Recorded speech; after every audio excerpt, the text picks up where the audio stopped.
Olá pessoal, tudo bem? Então nós vamos dar continuidade aqui às nossas aulas. Vocês devem lembrar da aula passada que nós falamos na última parte da aula sobre os movimentos nativistas, né?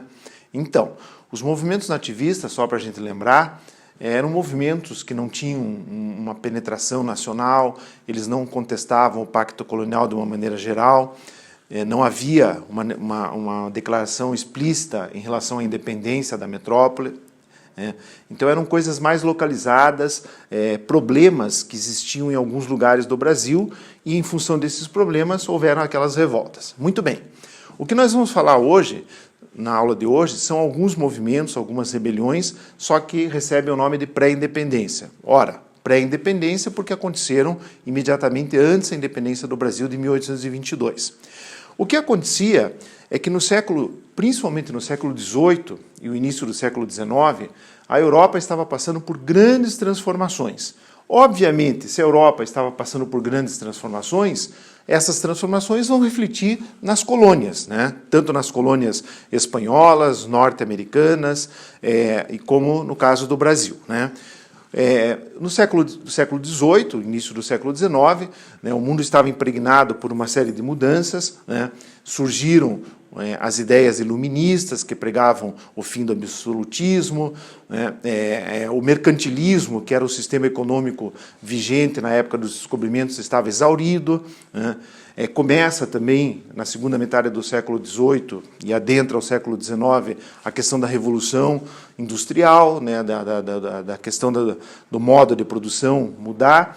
Então, todas essas mudanças que estavam acontecendo na Europa vão refletir aqui na América. No caso do Brasil, nós temos também alguns aspectos particulares. Lembram-se que eu falei na aula passada que o auge da produção aurífera se deu na metade do século XVIII, em torno de, não se tem uma data precisa, evidentemente, em torno de 1750. Então, a partir de 1750, a curva de produção de ouro ela começa a diminuir sensivelmente.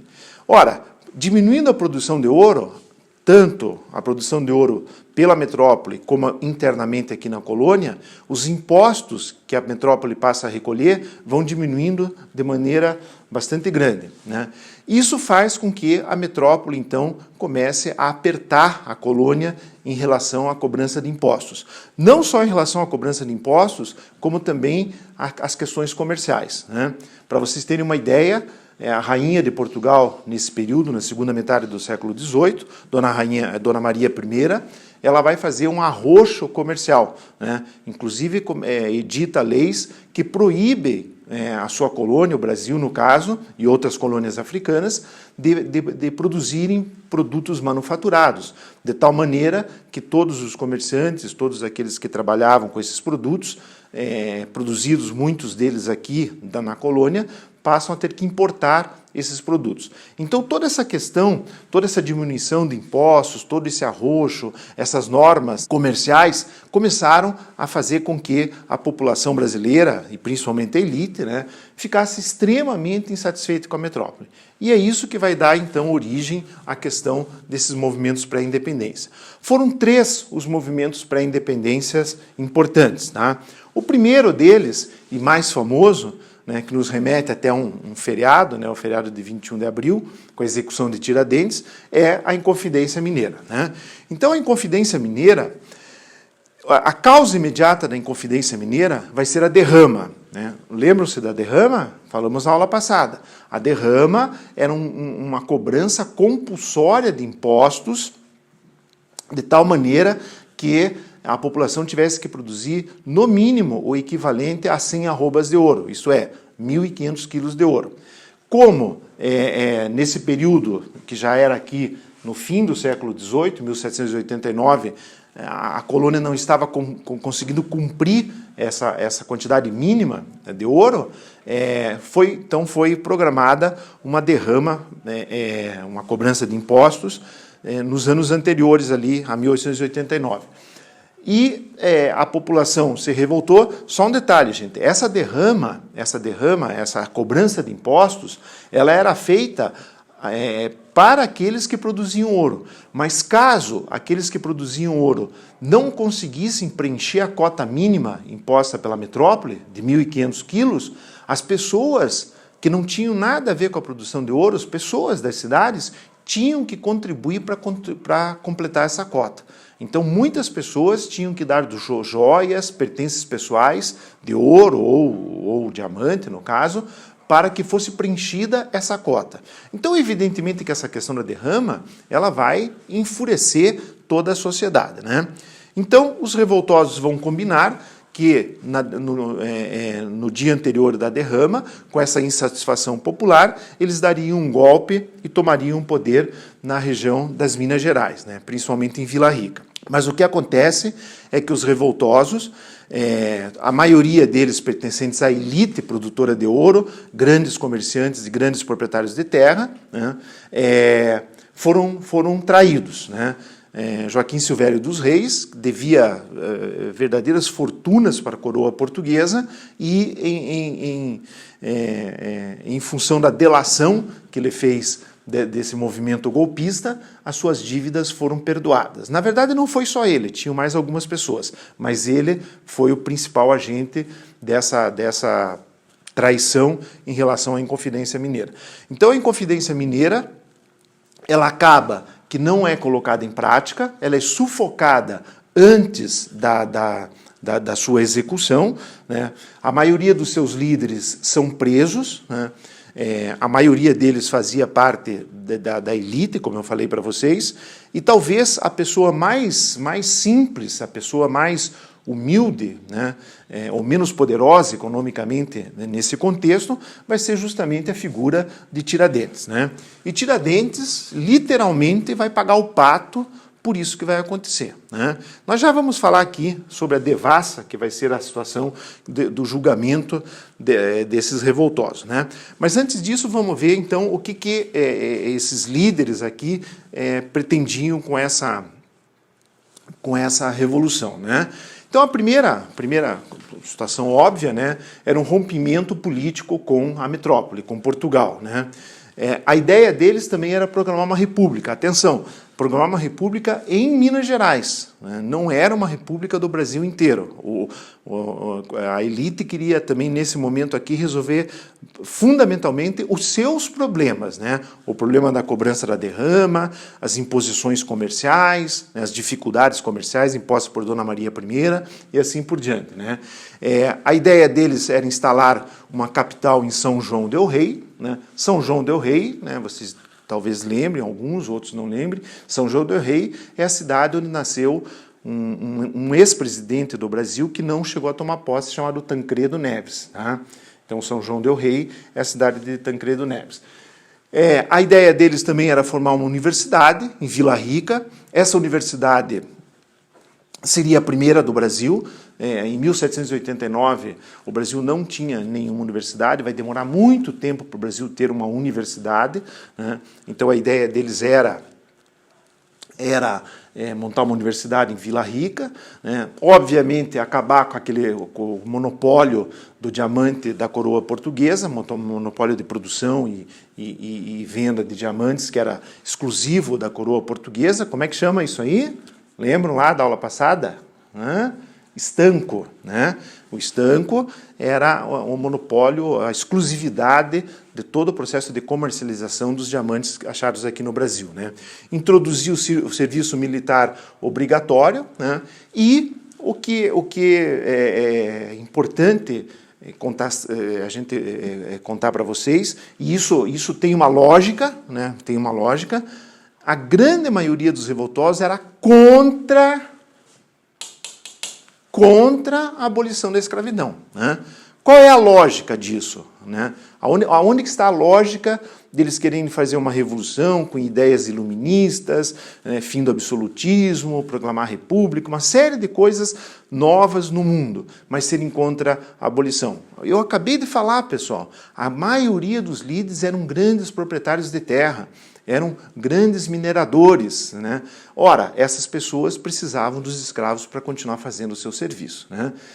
Aqui começa, então, o destaque da figura de Tiradentes, né? Existem alguns aspectos ainda muito obscuros em relação à participação de Tiradentes na Inconfidência Mineira, né? Vocês podem até ler um livro ou outro que contem histórias diferentes. Então eu vou contar aquilo que é mais ou menos consenso, né? Em primeiro lugar, Tiradentes participou do processo da Inconfidência Mineira. Ele tinha ali uma liderança muito mais política do que econômica, evidentemente, até por causa da sua condição. Ele era um alferes. Alferes significava o quê? Significava que ele era um militar de baixa patente, não era um militar graduado. Alferes, para vocês terem uma ideia, equivale mais ou menos a um posto militar entre o sargento e o tenente. Seria mais ou menos o equivalente a um segundo tenente no Exército Brasileiro hoje, né? E até por ser uma pessoa humilde, nas horas vagas ele tinha uma grande habilidade em arrancar dentes, né? Daí o seu apelido Tiradentes, né? E exercia essa profissão como uma segunda profissão, né? Bom, qual é a importância de Tiradentes? Em primeiro lugar, que ele participou, então, dessa organização, principalmente do ponto de vista político, da Inconfidência Mineira, né? Um segundo aspecto extremamente importante na vida de Tiradentes é que ele foi o único declaradamente a favor da abolição da escravidão, né? Também tem uma lógica, né? Como ele era uma pessoa simples que não utilizava escravos como serviçais, né? E ele já tinha tido, inclusive ele já tinha sido preso na sua mocidade, ele tinha sido preso por defender um negro publicamente, né? Então isso é um ponto a seu favor. E o que mais torna Tiradentes realmente um herói nacional é o fato de que, quando houve a devassa, né? A devassa foi o julgamento, então, de todos os presos, de todos os revoltosos, né? Quando houve a devassa, 11 pessoas foram condenadas. 11 pessoas foram condenadas. Dessas 11 pessoas, a única pessoa um pouco humilde, um pouco não fazendo parte da elite, era o Tiradentes. Só que o que Tiradentes vai fazer a partir desse momento? Ele vai assumir literalmente e totalmente a culpa das ideias da Revolução da Inconfidência Mineira, né? E com isso, assumindo essa culpa, né, não fugindo das suas responsabilidades, a sua participação, as suas ideias, ele vai ser o único condenado à morte, né? E os outros, então, se livram da condenação à morte e acabam sendo degradados, alguns inclusive degradados para a Europa, né? Aí é duro, né? O cara é condenado e agora ele vai ser condenado a morar em Paris, tá? Ou em Londres, né?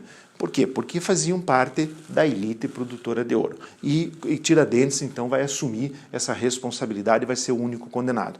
Ele vai ser enforcado, posteriormente a sua cabeça é colocada num poste bem alto na saída da cidade e o seu corpo é esquartejado em 4 pedaços colocados ao longo da estrada entre Vila Rica e o Rio de Janeiro, como mostra da sua traição, né? A residência que ele morava é totalmente destruída, né? Tudo é queimado, tudo é arrasado e o terreno da casa dele é salgado porque ali, naquele local infame, segundo a coroa portuguesa, nada pudesse crescer ou produzir, tá? Então Tiradentes acaba, nesse contexto, sendo herói. Dizem também, né, alguns livros constam, outros não constam, que Alvarenga Peixoto, também um dos líderes, também era a favor da abolição da escravidão. Outros livros não citam, alguns livros citam que Alvarenga Peixoto era a favor da abolição. É complicado, né, saber se ele era ou não era, até porque ele era um grande proprietário de terra também, né? Mas o fato é que Tiradentes vai assumir, então, essa responsabilidade e vai ser, então, executado, tá? Bom, o segundo grande movimento para a independência é a Conjuração Baiana. Pessoal, aqui, atenção, é muito comum fazer uma comparação ou uma relação entre a Inconfidência Mineira e a Conjuração Baiana, tá?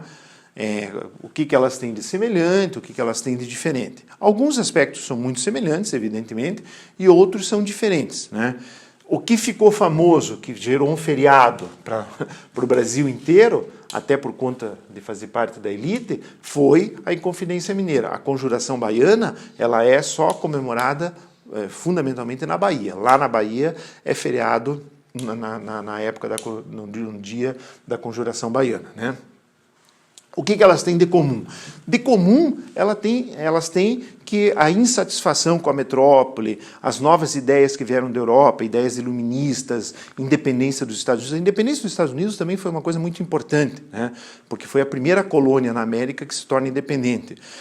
No século XVIII, várias outras colônias vão se tornando independentes. Nos Estados Unidos já era uma colônia importante e vai ser, ainda no século XVIII, vai se tornar independente. Então ela vai influenciar tanto a Inconfidência Mineira como a Conjuração Baiana. Tá?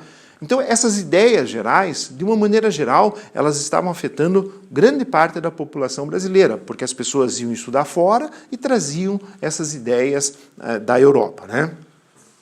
Notem um detalhe aqui, né? A Inconfidência Mineira, ela ocorreu exatamente no mesmo ano que aconteceu a Revolução Francesa, né? E 9 anos depois, nós vamos ter a Conjuração Baiana, né? Conjuração Baiana em 1798. Bom, o que tem aqui de diferente que vale a pena a gente citar? A primeira coisa é que a Conjuração Baiana, ela foi, efetivamente, ela foi pensada e tentada colocar em prática por uma população mais popular, uma população mais humilde.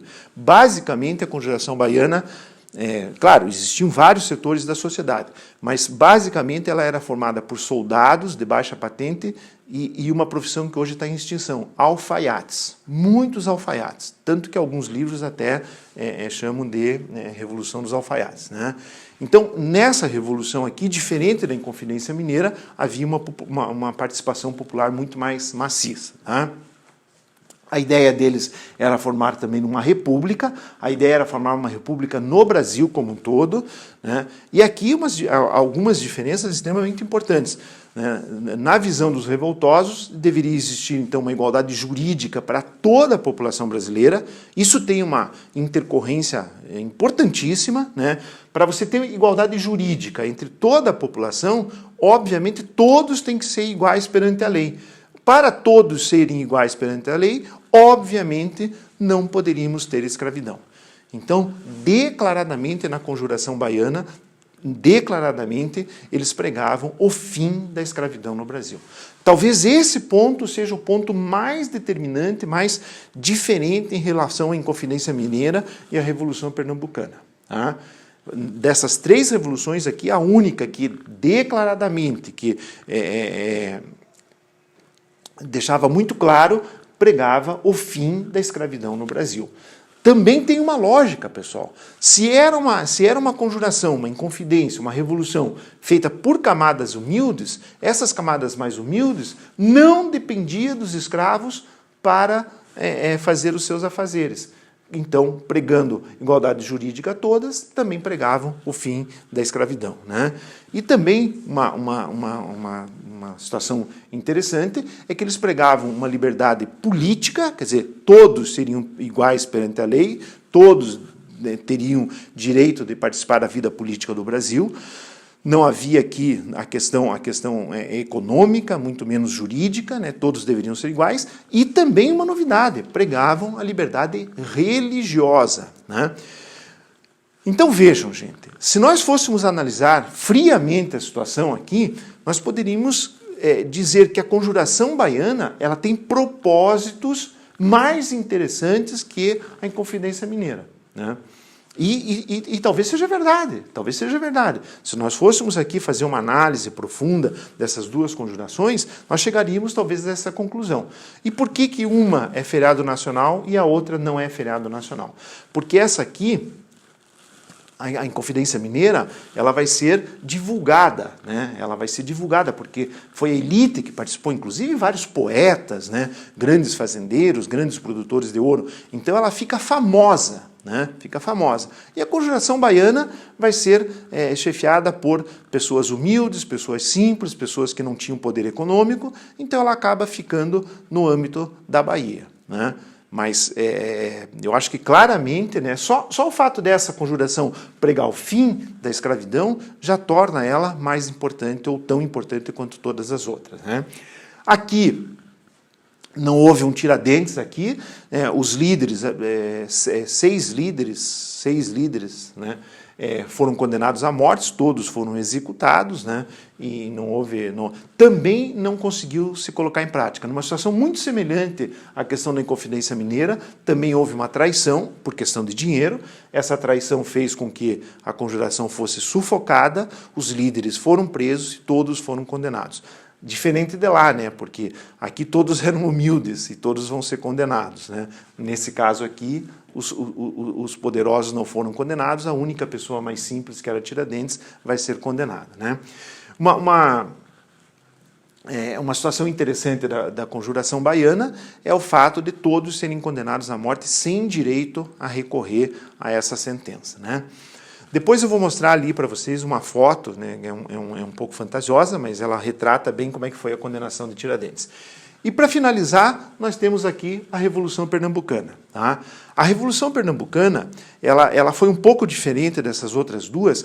Pernambuco era uma capitania, uma província extremamente importante, porque Pernambuco, durante uma parte significativa do período colonial brasileiro, Pernambuco foi o maior produtor de açúcar do Brasil, né? Só que Pernambuco estava atravessando muitos problemas, porque a cana-de-açúcar já, né, há muito tempo atrás, há mais de 100 anos, estava tendo problemas em relação a preço e tal, então houve uma decadência dos grandes produtores de açúcar, principalmente Olinda, nós vimos ontem, né, na Guerra dos Mascates, lá, a desavença entre Olinda e Recife e tal. Então, ascendeu na sociedade de Pernambuco os comerciantes, os mascates, né, que viviam na cidade de Recife, que entraram lá em conflito com o pessoal de Olinda, que eram os grandes fazendeiros, né. Só que com as restrições ao comércio impostas por Dona Maria, inclusive os comerciantes de Recife passam a ter problemas econômicos também, né.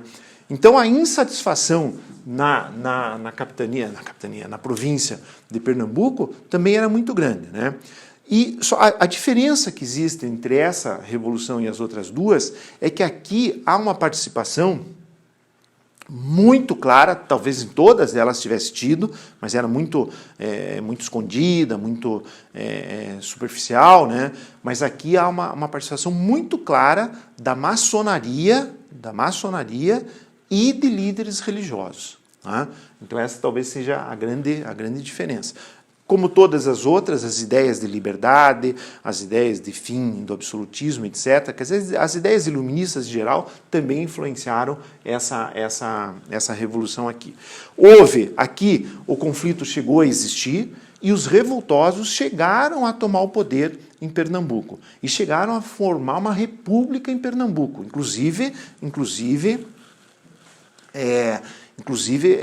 instituir um governo revolucionário provisório no que eles chamavam de República de Pernambuco. Tá? A diferença também em relação à Conjuração Baiana, igual à Inconfidência Mineira, que como havia aqui uma participação fundamentalmente também da elite, né, dos grandes comerciantes de Recife, né, dos plantadores de canas decadentes, etc., quer dizer, da elite econômica de Pernambuco, havia pequena participação popular. Tá? E por esse motivo, também eram todos não, mas a grande maioria desses líderes, eram contra a abolição da escravidão também. Tá ok? Então vejam, gente, nós tivemos 3 revoluções, né, importantes, cada uma no seu contexto, que vieram no período de pré-independência. Essa aqui foi a última, 1817. Né? Aqui, observem o detalhe, a família real já estava no Brasil, nós vamos falar disso nas próximas aulas, né? E estamos aqui há poucos anos, então, antes da proclamação da independência no Brasil, que vai ocorrer em 7 de setembro de 1822, tá ok? Eu só vou mostrar para vocês, então, aqui duas fotos aqui importantes do Tiradentes como alferes. Então essa deveria ser, né, a figura muito provável do Tiradentes, né, cabelo curto, sem barba, até porque pessoas no exército, na posição dele, não deveriam usar barba, né. Só que, claro, como a devassa durou 3 anos, 3 anos, como ele estava aqui, pode ser diferente de como ele estava quando foi condenado à morte, né? E quando ele vai ser condenado à morte, então os quadros que aparecem na figura de Tiradentes mostram um Tiradentes dessa maneira. Então observem aqui, né? Então aqui ele é decepado, né, enforcado, depois decepado, e o seu corpo então é dividido em 4 partes, no qual é colocado então no caminho, na estrada principal que ligava ao Rio de Janeiro. Observe então aqui que a figura de Tiradentes, para torná-lo mais um herói, isso aqui vai acontecer só depois, lá depois da proclamação da República, toda essa transformação de Tiradentes em herói, né? Mas observem aqui que a figura de Tiradentes se assemelha aos retratos que aparecem de Jesus Cristo, cabelo comprido, barba grande, né? Então para torná-lo mais herói ainda. É provável que talvez ele estivesse assim realmente, mas não que fosse essa a aparência dele no dia a dia, né? E aqui, para vocês terem uma ideia, foi a bandeira que os revoltosos implementaram lá na República de Pernambuco, quando conseguiram tomar o poder e instituir um governo provisório lá. Depois, o governo central, já Dom João VI e o futuro Pedro I, né, mandam um contingente muito grande, principalmente por mar, e sufocam lá a Revolução Pernambucana, também prendendo seus líderes, tá ok? Gente, aula muito importante, façam uma boa leitura do texto, depois resolvam os exercícios e vão marcando aí qualquer dúvida que oportunamente nós vamos esclarecer tudo, tá bom? Tenham todos um bom dia e até a próxima aula.